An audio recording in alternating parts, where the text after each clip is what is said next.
तो आज हम डिस्कस करेंगे बेसिडियोमाइसिटीज को, जो कि किंगडम फंजाई की सबसे ज्यादा एडवांस्ड क्लास होती है। यानी किंगडम फंजाई में से जो सबसे ज्यादा एडवांस्ड एवोल्यूशनरी एडवांस्ड फंगस है उनको इस क्लास में रखा जाता है बेसिडियोमाइसिटीज में। पहला पॉइंट में यही लिखूंगा, most advanced class of fungi, सबसे ज्यादा एडवांस्ड क्लास होती है फंजाई की। दूसरी बात, किस तरह के मशरूम या फंगस इसमें आते हैं। आपने मशरूम्स का नाम सुना होगा, जो ज्यादातर हम देखते रहते हैं जंगलों में, लॉन्स में, जहां कहीं पे भी लगते हैं। पफ बॉल्स का नाम सुना होगा, पफ बॉल्स। हमने ब्रैकेट फंजाई का नाम सुना होगा, ब्रैकेट फंजाई, जिसको शेल्फ फंजाई भी बोलते हैं, जिनको हम आगे डिटेल में डिस्कस करेंगे। सारे इसी के अंदर आते हैं। तीसरा पॉइंट में लिखूंगा कि इसकी जो फ्रूटिंग बॉडी होती है उसको बेसिडियो कार्प बोलते हैं, बेसिडियो कार्प। ये कंस्पिकुअस होती है, कंस्पिकुअस, कंस्पिकुअस का मतलब कि दिखाई देती है, बड़ी फ्रूटिंग बॉडी होती है। जिस तरह हमने मशरूम्स को देखा है कि एक अम्ब्रेला लाइक स्ट्रक्चर होता है इनका, कुछ इस तरीके से। नीचे ये सबस्ट्रेटम है जिसपे वो लगते हैं, तो इसकी ये जो ऊपर स्ट्रक्चर है असल में इसकी फ्रूटिंग बॉडी है। इसकी मेन माइसीलियल ग्रोथ नीचे सबस्ट्रेटम पे होती है। इस फ्रूटिंग बॉडी को हम बेसिडियो कार्प बोलते हैं, बेसिडियो कार्प। जिस तरह एस्कोमाइसिटीज की फ्रूटिंग बॉडी को एस्कोकार्प बोलते थे। जो ये सबस्ट्रेटम होता है ये डेड एंड डिकेइंग होना चाहिए। ये तो हर एक फंगस में लागू होती है, एंड डिकेइंग। अब ये जो बेसिडियोमाइसिटीज है इनको सबसे ज्यादा एडवांस्ड डिकम्पोजर्स भी कंसिडर किया जाता है, गुड एट डिकम्पोजिशन। अब ऐसा तो हर कोई करता है, बट होता क्या है कि समझ लो एक फंगस है, ये फंगस इस सबस्ट्रेटम पे है, ये वुड है, समझ लो दिस इज वुड। अब ये जो है फंगस बाहर कुछ एंजाइम्स रिलीज करता है अपनी बॉडी के बाहर, इसको बोलते हैं एक्सोजीनस सिक्रीशन ऑफ एंजाइम्स। इसमें सेलुलेज होता है और लिग्निन डिकम्पोजिशन के लिए एंजाइम्स होते हैं, लिग्निन्स के लिए एंजाइम होते हैं। अब इसको जब ये बाहर ही डाइजेस्ट करेंगे, क्योंकि यहाँ पे सेल्स हैं, उनके बीच में सेल वॉल्स हैं, सेल वॉल्स को सेलुलेज डाइजेस्ट करेंगे, और जो सिंपलर फूड बनेगा, जो यूनिट मोनोसैकेराइड्स बनती हैं शुगर, उसको फिर ये फंगस एब्जॉर्ब करता है। तो इसको बोलते हैं एक्सोजीनस, अपनी बॉडी के बाहर डाइजेशन करना। लेकिन मसला ये है कि ये जो लिग्निन्स होते हैं ये बहुत कॉम्पैक्ट स्ट्रक्चर होते हैं, कॉम्पैक्ट और हार्ड होते हैं, जिनको नॉर्मली ज्यादातर माइक्रोब्स भी डाइजेस्ट नहीं कर पाते। लेकिन बेसिडियोमाइसिटीज वैसे सैप्रोट्रॉप्स हैं, वैसे डिकम्पोजर्स हैं कि वो लिग्निन्स को भी इजीली डाइजेस्ट कर लेते हैं। तो इनका एक ये बहुत इंपॉर्टेंट पॉइंट था जिसको हमने डिस्कस करना था। उसके बाद अगर हम इनके मेन कैरेक्टरिस्टिक्स की बात करें कि इनकी मॉर्फोलॉजी क्या होती है, तो उसी की बात करेंगे। पहले हम कैरेक्टरिस्टिक्स की अगर बात करें,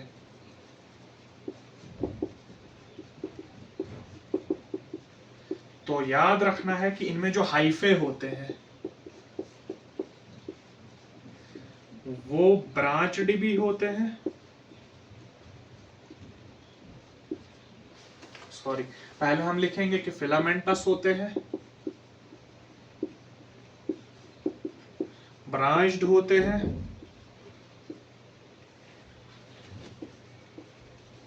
ब्रांच्ड होते हैं, प्लस उन हाइफे के बीच में दो जो सेल्स उनके बीच में एक सेप्टम वॉल होती है, तो सेप्टेट लिखेंगे।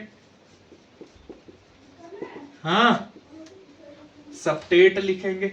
सेप्टेट के बाद अब ये सेप्टा क्या होता है उसकी भी एक स्पेशलिटी है इन फंगस में, पहले हम बना लेते हैं। जरा समझ लो, ये एक फंगस है आपका, एक फंगल हाइफे है, ये हाइफे के बीच में सेप्टा वॉल्स भी हैं ऐसे। लेकिन ये जो सेप्टम है एडजेसेंट सेल्स में, इसका न्यूक्लियस है, ये सेप्टम थोड़ा एडवांस्ड होता है। नॉर्मल पोर से हटके होता है, इसको डॉलीपोर कहा जाता है, डॉलीपोर। अब डॉलीपोर का मेन स्ट्रक्चर क्या है, मैं थोड़ा उसको डिस्कस करना चाहूंगा। समझ लो ये एक सेल है, मैं बनाना चाहूंगा डॉलीपोर को। ये अगर वॉल है, मैं एक सेप्टा वॉल बना रहा हूं, कुछ ऐसा होता है डॉलीपोर। ये एक सेल का न्यूक्लियस है, ये दूसरे सेल का न्यूक्लियस है।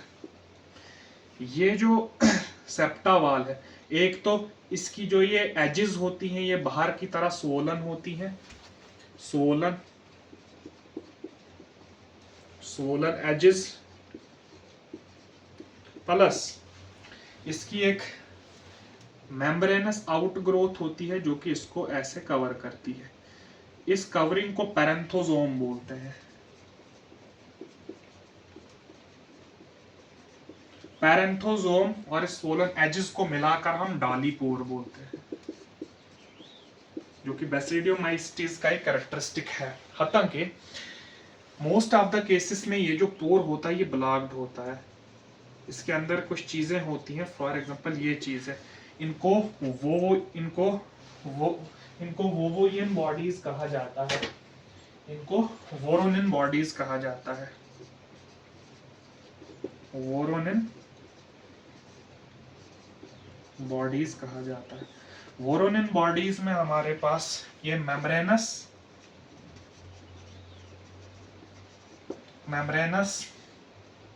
क्रिस्टलाइन स्ट्रक्चर होते हैं, जिसकी वजह से डॉलीपोर बंद रहता है। इतनी बात हो गई। अब हमारे पास जब फंगस के हाइफे आपस में मिलते हैं तो वो बनाते हैं हमारे पास माइसीलियम को। अब जो इसका माइसीलियम होता है वो बहुत एडवांस्ड माइसीलियम है। हम माइसीलियम की बात कर लेते हैं। माइसीलिया का प्लूरल माइसीलिया होता है। ये 3 तरह का पाया जाता है बेसिडियोमाइस्टीज में। एक को बोलते हैं प्राइमरी माइसीलियम, एक को बोलते हैं सेकेंडरी माइसीलियम, एक को बोलते हैं टर्शरी माइसीलियम। तीनों क्या है, तीनों के बारे में हम डिस्कस करेंगे। सबसे पहला, ये जो प्राइमरी माइसीलियम है ये बना होता है स्पोर के जर्मिनेशन से।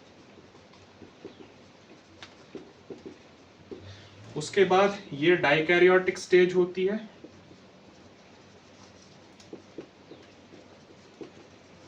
और ये फ्रूटिंग बॉडी में पाया जाता है। अब कैसे उसको हम समझने जा रहे हैं। फॉर एग्जांपल ये आपके पास एक स्पोर को बना लेते हैं, ये स्पोर है फॉर एग्जांपल, जिसको हम बेसिडियोस्पोर बोलेंगे।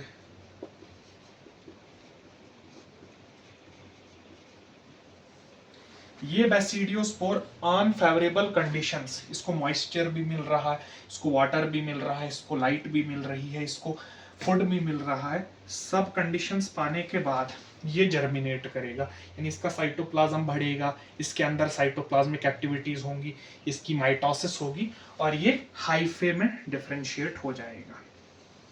इसने समझ लो ये हाइफा बना लिया।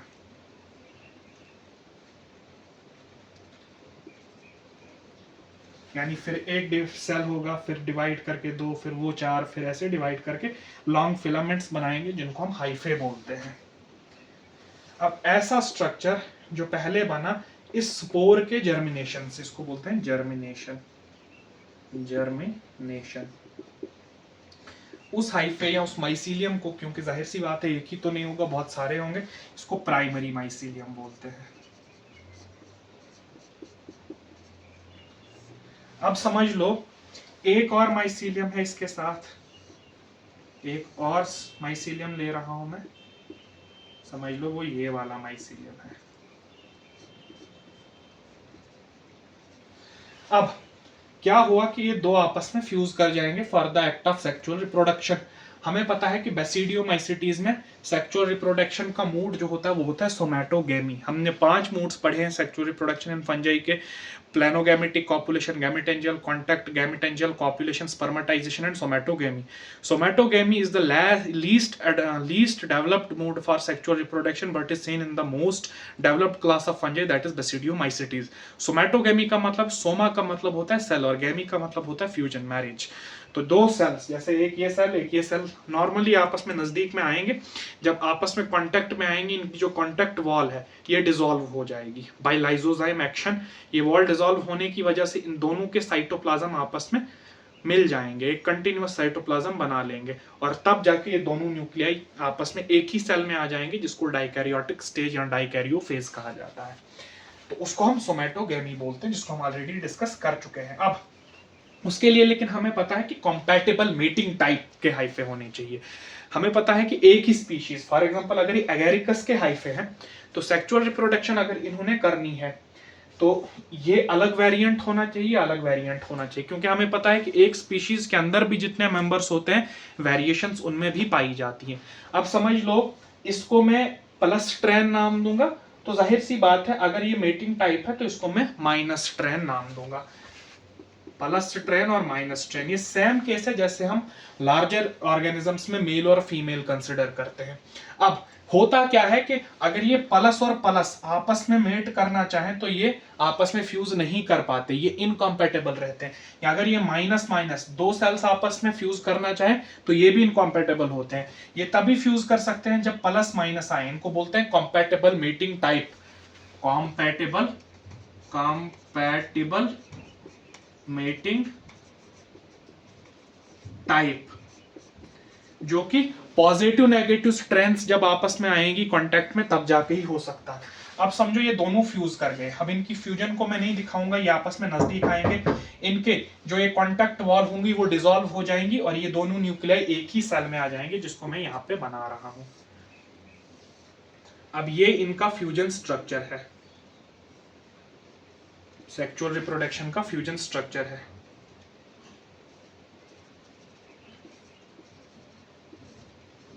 देखिए, एक ये न्यूक्लियस आया एक सेल में और दूसरा इसका न्यूक्लियस आया। अब ये वाली जो स्टेज है, क्योंकि यहाँ पे प्लाज्मोगेमी हो गई है लेकिन कैरियोगेमी अभी नहीं होगी, इसको बोलते हैं डाइकैरियोफेज।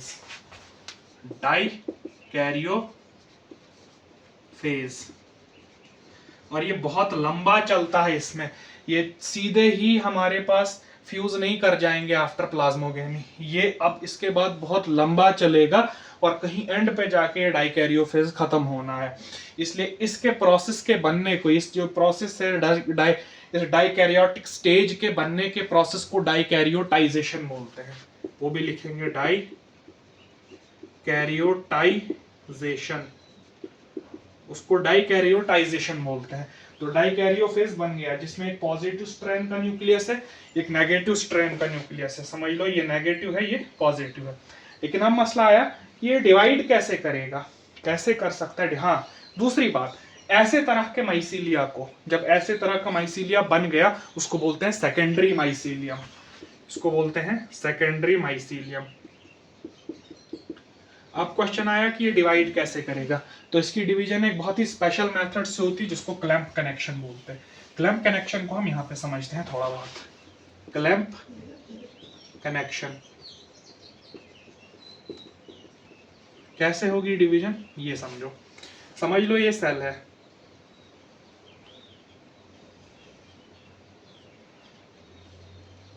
इसके अंदर एक नेगेटिव स्ट्रैंड का है और एक पॉजिटिव स्ट्रैंड का है।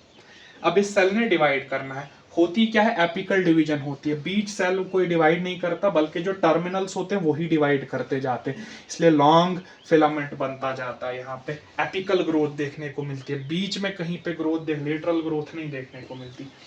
अब जो ये एपिकल सेल है ये डिवाइड करेगा। होता क्या है कि ये जो एपिकल सेल है ये अपनी लेटरल साइड पे इस मेम्ब्रेन से एक आउट ग्रोथ बनाता है, कुछ ऐसे एक फिंगर लाइक प्रोजेक्शन बनाता है कुछ इस तरीके से, इसको क्लैंप कहा जाता है। जिस तरह क्लैंप होता है कि यू शेप्ड स्ट्रक्चर, एक finger like projection by the cytoplasmic projection, इसको क्लैंप कहा जाता है। इसको मैं लिखता हूं क्लैंप।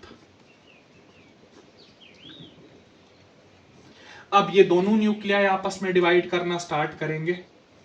इसको भी मैं बना लेता हूं, क्लैंप को अभी इतना ही मैं बनाऊंगा। अब समझो ये डार्क वाला न्यूक्लियाई, इसके भी दो न्यूक्लियाई बन चुके होंगे, और ये जो व्हाइट न्यूक्लियाई है इसके भी दो न्यूक्लियाई बन चुके होंगे, क्योंकि माइटोसिस तो हो गई दोनों न्यूक्लियाई में। अब होता क्या है, अब समझिए, ये जो डार्क वाला न्यूक्लियाई है, एक न्यूक्लियाई, ये इस क्लैंप में ट्रेवल कर जाता है, इस क्लैंप में ट्रांसफर हो जाता है। अब इसके आगे का स्ट्रक्चर मैं यहाँ पे बनाऊंगा।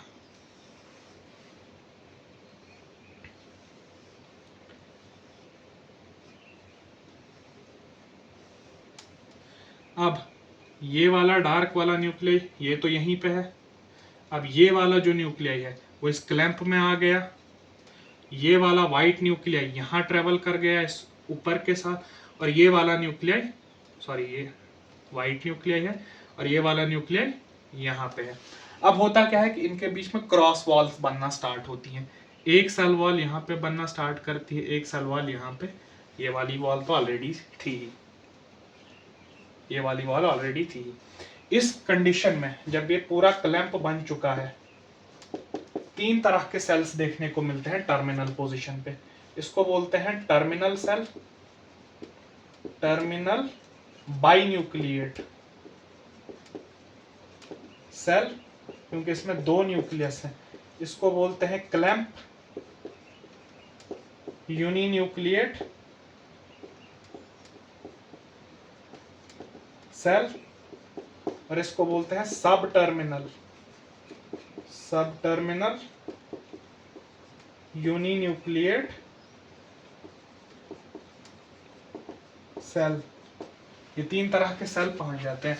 अब होता क्या है कि इस क्लैंप के थ्रू ये न्यूक्लियाई ऐसे ऐसे ट्रेवल करके यहाँ इस वाले सेल में आ जाता है, सब टर्मिनल यूनिन्यूक्लिएट सेल में आ जाता है। अब क्या होगा स्ट्रक्चर,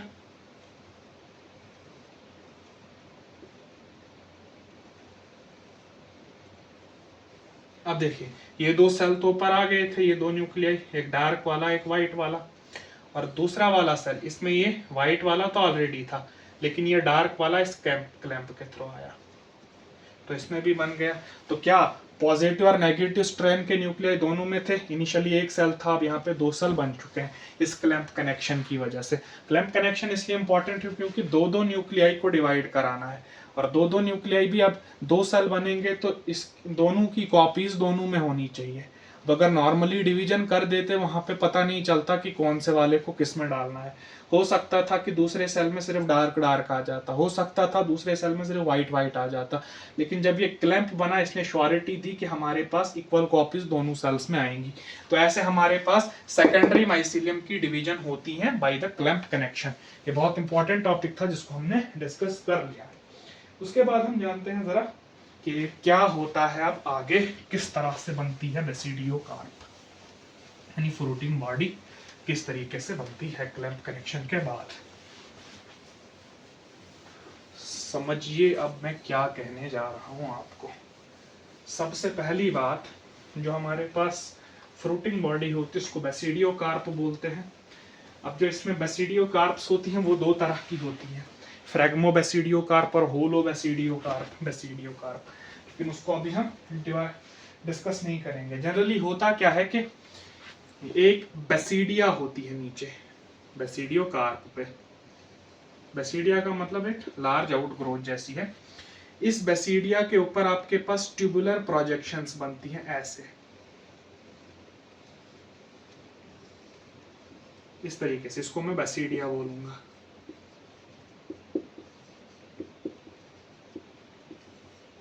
जो कि हमारे पास सेकेंडरी माइसीलियम में बनती, सेकेंडरी माइसीलियम में बनती है। हाँ, उसको समझने के लिए पहले जो सेकेंडरी माइसीलियम होता है, जो हमारे पास डाइकैरियोटिक स्टेज थी, ये जब कंपैक्ट होता है यानी और ज्यादा टाइट होते हैं इसके हाइफे, और प्लस फ्रूटिंग बॉडी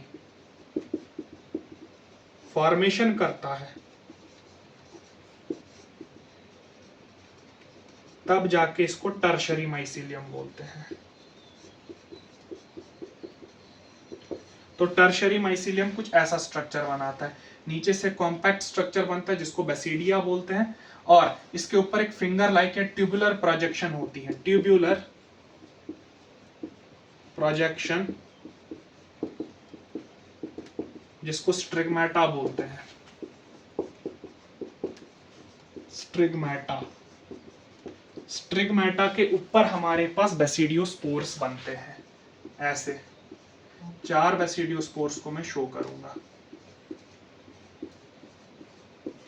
बेसिडियोस्पोर्स, अब ये कैसे बनते हैं उसके प्रोसेस को भी समझेंगे। फिलहाल के लिए बेसिडिया का स्ट्रक्चर हमें डिस्कस करना इंपॉर्टेंट था। अब इस कंप्लीट इसके लाइफ साइकिल को, बेसिडियोमाइसिटीज के लाइफ साइकिल को समझने के लिए हम एक फंगस की एग्जांपल लेंगे जिसमें ये सब चीजें भी आपको क्लियर होंगी कि ये मैंने क्या बनाया था अभी।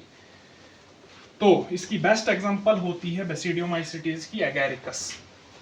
मैं लिखूंगा एगेरिकस।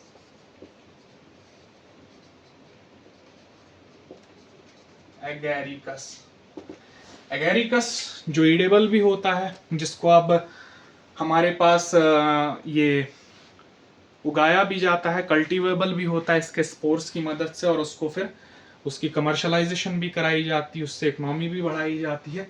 तो एगेरिकस में जो ईडेबल फॉर्म होती है उसको बोलते हैं agaricus कॉम्पेस्ट्रिस। Agaricus कॉम्पेस्ट्रिस।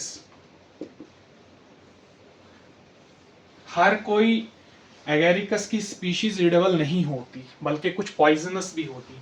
Agaricus campestris is edible, edible.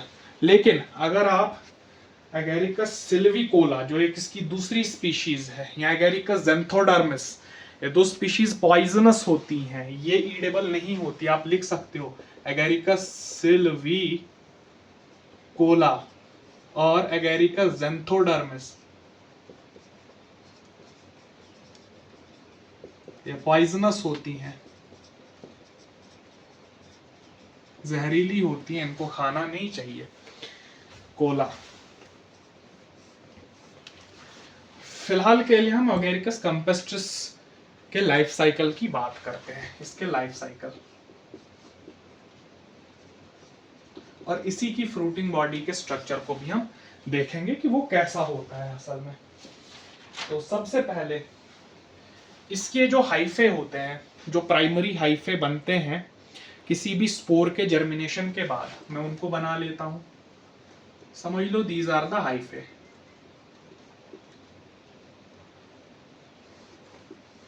ये हाइफे हैं, दो कंपैटिबल मेटिंग टाइप हाइफे हैं। इसको अगर मैं नेगेटिव स्ट्रैंड मान लूं, इसको पॉजिटिव स्ट्रैंड मान लूं, ये सब चीजें तो हम पहले ही डिस्कस कर चुके हैं। ये है compatible mating type. Mating type, ये दोनों आपस में फ्यूज कर जाएंगे, जिसको हम बोलते हैं सोमैटोगेमी।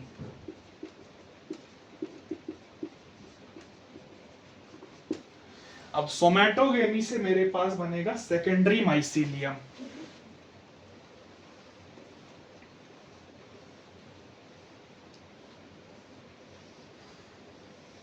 ऐसे कुछ मैं इसका कनेक्शन दिखाता हूं।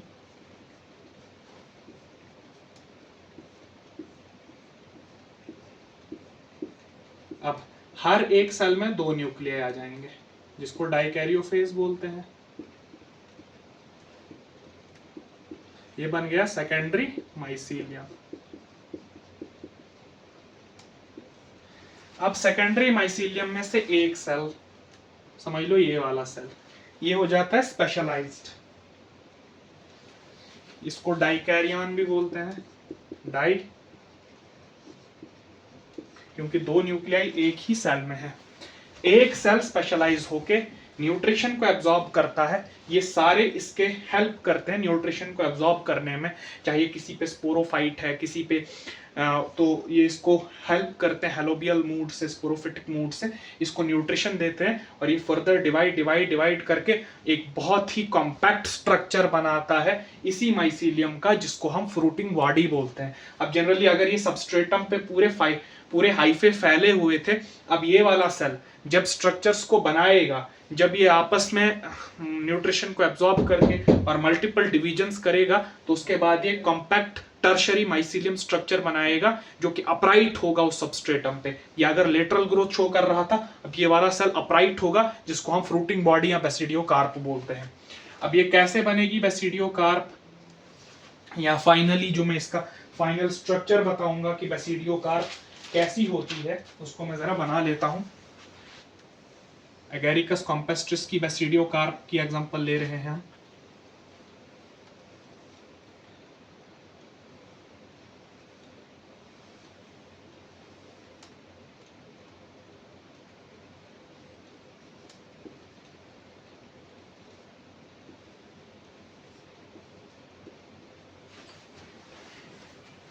Agaricus campestris.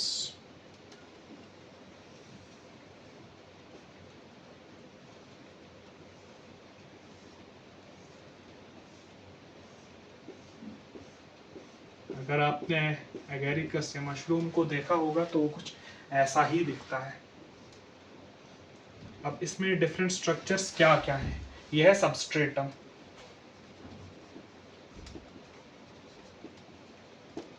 सबस्ट्रेटम जिस चीज पे ये लगता है। उसके बाद ये पहले इनिशियल स्ट्रक्चर इसमें क्लोज था, समझ लो ये पहले ऐसे बंद था और ये इसके ऊपर कैप थी, ये बंद था, पूरे स्ट्रक्चर इतना सा ही था, छोटा सा था, जिस बर्ड में से ये पूरा फटा है और पूरा मशरूम ग्रो किया है। इसको बोलते हैं वेलम, वेलम बोलते हैं। जो नीचे इसका रेमिनेंट रहता है बर्ड स्टेज का, ये हमें दिखता है वेलम, जो कि हमेशा सबस्ट्रेटम से कनेक्टेड होता है। ये जो इसकी स्टॉक है, इसको स्टाइप बोलते हैं, इसको स्टाइप बोलते हैं। ऊपर एक रिंग लाइक स्ट्रक्चर देखने को मिलता है इसके इर्द गिर्द, जस्ट इसकी पूरी कैप के नीचे ये रिंग लाइक स्ट्रक्चर होता है, इसको बोलते हैं एन्यूलस। एन्यूलस, एन्यूलस लिंग जैसी देखने को मिलती है। इसकी जो ऊपर अम्ब्रेला लाइक स्ट्रक्चर होता है, इसको बोलते हैं पाइलियस, पाइलियस। इस पाइलियस ऊपर से तो ये कन्वेक्स होती है, और नीचे से अगर देखोगे तो इसमें एक गिल्स लाइक स्ट्रक्चर देखने को मिलती है, एक किताब के पन्ने के लाइक स्ट्रक्चर्स देखने को मिलती हैं। इनको बोलते हैं लैमिले।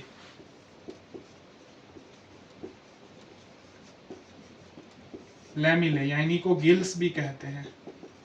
इसलिए इस एगेरिकस कॉम्पेस्ट्रिस का जो कॉमन नेम है वो गिल्ड मशरूम भी है, क्योंकि इसमें गिल्स लाइक स्ट्रक्चर्स पाए जाते हैं, या कॉमन फील्ड मशरूम भी इसी को कहा जाता है इन गिल्स की वजह से।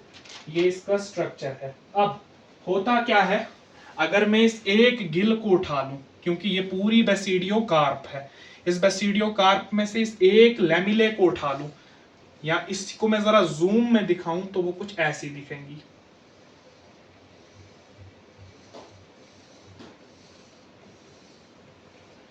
आप ऐसे समझ लीजिए, ऊपर माइसीलियम है, इस वाले माइसीलियम को जिससे पूरे गिल्स कनेक्टेड हैं, इसको हाइमीनियम बोलते हैं।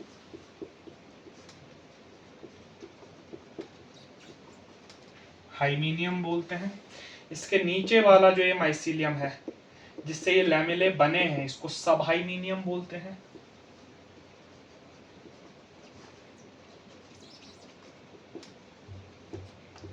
और इन सब हाइमीनियम के एंड पर ऐसे आपके पास बेसिडिया बनते हैं, सिमिलर बेसिडिया जो मैं पहले आपको बता चुका हूं, जिसका स्ट्रक्चर मैं आपको बता चुका हूं। ऐसे बेसिडिया बनते हैं। इन बेसिडिया के बीच में स्टेराइल हाइफे भी पाए जाते हैं, समझ लो ये वो स्टेराइल हाइफे, समझ लो ये एक बेसिडिया है, फिर स्टेराइल हाइफे, फिर दूसरा बेसिडिया, फिर स्टेराइल हाइफे। इसको पैराफाइसिस बोलते हैं, पैराफाइसिस। और ये आपके पास आ गया बेसिडिया, बेसिडिया और पैराफाइसिस। उसके बाद हम अगर देखें तो ये बेसिडिया सिमिलर वही स्ट्रक्चर है जो मैंने आपको बताया था। इस बेसिडिया में आपके पास समझ लो ये एक सेल है, जो ये वाली स्टेज थी, क्योंकि ये सारा डाइकैरियोटिक स्टेज है,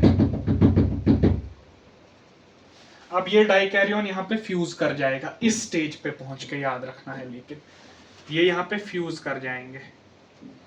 इनके फ्यूजन से पूरा जो सेल है ये जाइगोट बनेगा, जाइगोट बनेगा। ये जाइगोट जो है डायरेक्ट मियोसिस करता है। मियोसिस से आप ये एक न्यूक्लियस अगर मियोसिस करेगा तो इसमें बनेंगे 4 न्यूक्लियाई, बनेंगे 4 न्यूक्लियाई।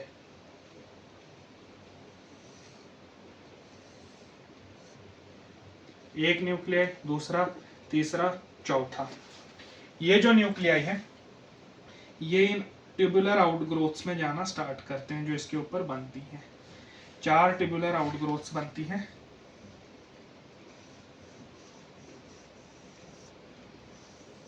और इनके एंड पे पहुंचने के बाद ये एक एक न्यूक्लियाई माइटोटिकली डिवाइड करके कई और न्यूक्लियाई बनाता है, कई सेल्स बनाता है, कई सेल्स बनाता है, इन छोटे छोटे सेल्स को, जो कि एक्सोजीनियस बने, यानी पूरी बॉडी के बाहर बने, इनको एक्सोजीनियस बेसिडियोस्पोर्स बोलते हैं। एक्सोजीनियस बेसिडियोस्पोर्स,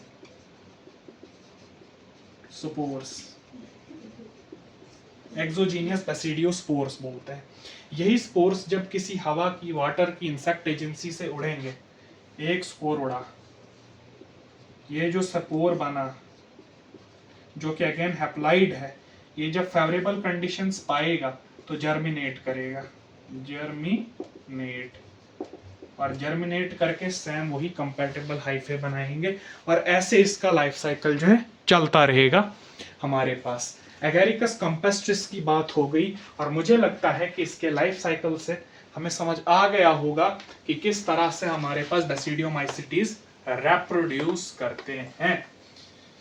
एगेरिकस कैम्पेस्ट्रिस एक एग्जांपल थी बेसिडियोमाइसीटीज की, जिसको हमने डिटेल में डिस्कस किया। तो आज के बाद जब आप मशरूम खाओगे तो आप याद रखना उस मशरूम के डिफरेंट पार्ट्स क्या हैं, और ये भी याद रखना कि वो आप असल में सेकेंडरी माइसीलियम खा रहे हो। अगर मैं दूसरी एग्जांपल, क्योंकि अब एग्जांपल्स की बात चल रही है, तो एगेरिकस के अलावा जो इसमें स्पीशीज आती हैं मैं लिखूंगा पक्सीनिया। पक्सीनिया जो है पैरासिटिक होती है और बहुत छोटी होती है, पैरासिटिक होती है, और करती क्या है, जनरली जिस प्लांट को इन्फेक्ट करती है तो रस्ट डिजीज करती है। ऐसा लगेगा कि जिस प्लांट को इसने इन्फेक्ट किया है उस पे जंग लग चुकी है, रस्ट जैसी लग चुकी है। अगर मैं आपको एग्जांपल दूं तो इसमें एक स्पीशीज आती है जिसको पक्सीनिया ग्रामिनिस ट्रिटिकी बोलते हैं। Puccinia graminis ट्रिटिकी। ग्रामिनिस इसलिए क्योंकि ग्रामिनी फैमिली के मेंबर्स को इन्फेक्ट करता है, और ट्रिटिकी का मतलब कि ट्रिटिकम एस्टिवम, यानी वीट को इन्फेक्ट करके उसमें वीट स्मा या वीट रस्ट प्रोड्यूस करता है, जिसको हम नॉर्मली वीट रस्ट बोलते हैं, या ब्लैक स्टेम रस्ट भी उसी को कहा जाता है, black stem rust of wheat, Puccinia graminis tritici आप याद रखोगे। इसके अलावा बेसिडियोमाइसीटीज की एग्जांपल है जिसको ओस्टिलागो कहा जाता है, ओस्टिलागो। ओस्टिलागो जो है ये भी एक हमारे पास पैरासिटिक फंगस होती है जो कि हमारे पास स्मट डिजीज को काज करती है, स्मट डिजीज इन प्लांट्स। अब स्मट किसको बोलते हैं, सड़ने को, जैसे हमें लगेगा कि सड़ चुका होगा, काला काला दिखाई देगा, वैसे स्मट डिजीज काज करता है। अगेन अगर इसकी स्पीशीज को देखना हो तो ओस्टिलागो ट्रिटिकी, क्या बात है, ट्रिटिकी वही स्पीशीज, नाम से पता चल रहा है कि ये वीट को, वीट स्मट काज करता होगा। एक स्पीशीज है जिसको ओस्टिलागो माइडिस बोलते हैं, माइडिस, माइडस निकला है जियामेस से, तो ये कॉर्न स्मट काज करता है। उस्तिलागो भी हो गया। और भी कई स्पीशीज होती हैं। इसके अलावा अगर मैं बात करूं तो एक बहुत ही इंपॉर्टेंट स्पीशीज है या एक जीनस है जिसको एमिनेटा कहा जाता है। एमिनिएटा कहा जाता है, एमिनिएटा,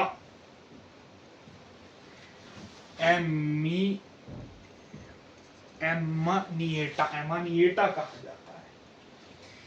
एमानिएटा को कॉमनली टोड स्टूल कहा जाता है, टोड स्टूल। ये एक मशरूम जैसी होती है एमिनिएटा, और हमारे पास वेरियस कलर, पिंक कलर की एमिनिएटा होती है, येलो कलर की एमिनिएटा होती है, जिसके कई स्पीशीज हैं। पहले मैं बता दूं कि हाईली पॉइजनस फंगस है। इसमें कंपाउंड बनता है जिसका नाम है फैलिन। फैलिन कंपाउंड ये पॉइजनस होता है। ये जो है हमारे ब्लड में जो हमारे ब्लड में जो कार्पसल्स, आरबीसी, डब्ल्यूबीसीज हैं, उनको डिसॉल्व कर देता है। डिसॉल्व ब्लड सेल्स को ही डिसॉल्व कर देता है फैलिन। इसमें एक स्पीशीज आती है एमिनेटा, इसमें एक स्पीशीज आती है जिसका नाम है एमिनेटा सिजेरिया। एमिनेटा सिजेरिया येलो कलर की स्पीशीज है। इस स्पीशीज का नाम सिजेरिया इसलिए पड़ा क्योंकि एक हिस्टोरिकल फिगर था जूलियस सीजर, उसको इस फंगस को दिया गया था। ये फंगस उसको खिला दी गई थी और वो मर गया था क्योंकि इसमें फैलिन पाया जाता था। तो जूलियस सीजर को मारा गया है एमिनेटा सिजेरिया से, जो कि एक बेसिडियोमाइसिटीज है, येलो कलर की फंगस होती है। एक और फंगस है इस एमिनेटा में, स्पीशीज है जिसको एमिनेटा मस्केरिया कहा जाता है। मस्केरिया, सिजेरिया का मतलब सीजर, मस्केरिया निकला है मस्का से। मस्का का मतलब होता है हॉर्स फ्लाई। असल में इसमें कंपाउंड पाया जाता है जिसको मैस्करीन बोलते हैं, मैस्करीन। ये कंपाउंड जो है हॉर्स फ्लाइज, जो मक्खियां होती हैं, उनको मार देता है। तो जनरली पुराने टाइम में, पास्ट टाइम में इस फंगस को लिया जाता था। ये पिंक कलर की होती है, इसको डिकॉक्शन किया जाता था। डिकॉक्शन मैं लिखूंगा, डिकॉक्शन। डिकॉक्शन का मतलब क्या, यानी बर्तन में ले लो, ये बर्तन है, इसमें इस फंगस को लो और पानी ले लो और नीचे से उबालो। जैसे चाय की पत्तियों का रंग निकलता है, वैसे ही इनका रस निकाल के, एक्सट्रैक्शन निकाल के, इस प्रोसेस को डिकॉक्शन बोलते हैं। फिर जो इससे पानी निकला, उस पानी को घर में छिड़क दो तो मक्खियां मर जाती थी। पास्ट में इसका ही काम किया जाता था, इसलिए इसका नाम पड़ा है मस्केरिया। मस्केरिया निकला है मस्का डोमेस्टिका से। मस्का डोमेस्टिका साइंटिफिक नेम है हमारी ये फ्लाई का। इसके बाद हमारे पास एमिनेटा की बात होगी, एमिनेटा सिजेरिया, एमिनेटा मस्केरिया। हमारे पास उस्तिलागो की बात हो गई, उस्तिलागो ट्रिटिकिस, उस्तिलागो माइडिस, और हमारे पास पक्सिनिया की बात हो गई, एगेरिकस की बात हो गई। इसके बाद हमारे पास कुछ और जनरा हैं जिनकी हम थोड़ा सा बात करना चाहेंगे। इकोनॉमिकली जो ज्यादा बेनिफिशियल जनरा है उन्हीं की बात की कर रहे हैं हम। उनको बोलते हैं ब्रैकेट फंजाई का नाम, जिसका मैंने पहले ही जिक्र किया था। ब्रैकेट फंजाई, इन्हीं को शेल्फ फंजाई भी कहा जाता है।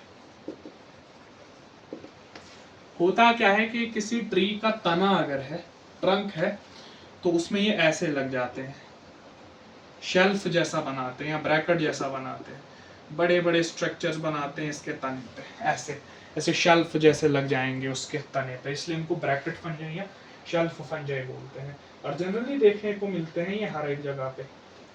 तो इसमें दो जनरा सबसे ज्यादा इंक्लूडेड है, पॉलीपोरस एंड फॉर्म्स। पॉलीपोरस एंड फॉर्म्स इनमें देखने को मिलते, ईडेबल नहीं होते, जहरीले होते हैं। पॉलीपोरस सल्फ्यूरियस एक स्पीशीज है, पॉलीपोरस सल्फ्यूरियस। येलो कलर की देखने को मिलती है, जैसा सल्फर का ना रंग होता है। ये जो है वो ये आपके पास वुड रॉट कर देता है, यानी जिस लकड़ी पे लगता है उसको सड़ा देता है। जनरली लगता फ्रूट ट्रीज पे है, जैसे एप्पल, पियर एटसेट्रा, ऐसे ट्रीज पे। इसलिए अगर ऐसे येलो शेल्फ लाइक फंगस को उस पे देखा जाए, वो पॉलीपोरस सल्फ्यूरियस से उसको निकाल देना चाहिए, नहीं तो उसको सड़ा देगा, उसके तने को सड़ा देता है। उसके बाद ब्रैकेट फंजाई के बाद एक और फंगस आती है जिसका नाम है लाइकोपर्डान, जिसको कॉमनली पफ बॉल्स कहा जाता है, पफ बॉल्स। ये जो है इसकी जो जुवेनाइल फ्रूटिंग बॉडी होती है, जब ये इमैच्योर होता है, वो ईडेबल होती है, खाने के लायक होती है। होता क्या है कि ऐसे गोला जैसा होता है, सफेद व्हाइट बॉल ऐसा, या तो ग्लोबो स्ट्रक्चर या पायरीफॉर्म स्ट्रक्चर बनता है। जब ये मैच्योर होता है ना, तो ये जो गोला है फट जाता है, ऐसे फटता है जैसे गुब्बारा, और इसमें से पफ्स निकलती हैं स्पोर्स की, ऐसे हवा जैसी निकलती है स्पोर्स की, और वो हवा में फैल जाती है, इसलिए इनको पफ बॉल्स कहा जाता है। लाइकोपोर्डान, इसका नाम है लाइकोपोर्डान, जो कि ईडेबल होती है। इसके अलावा एक और स्पीशीज है, यहाँ एक और जनरा है जिसको आर्मिलेरिया कहा जाता है।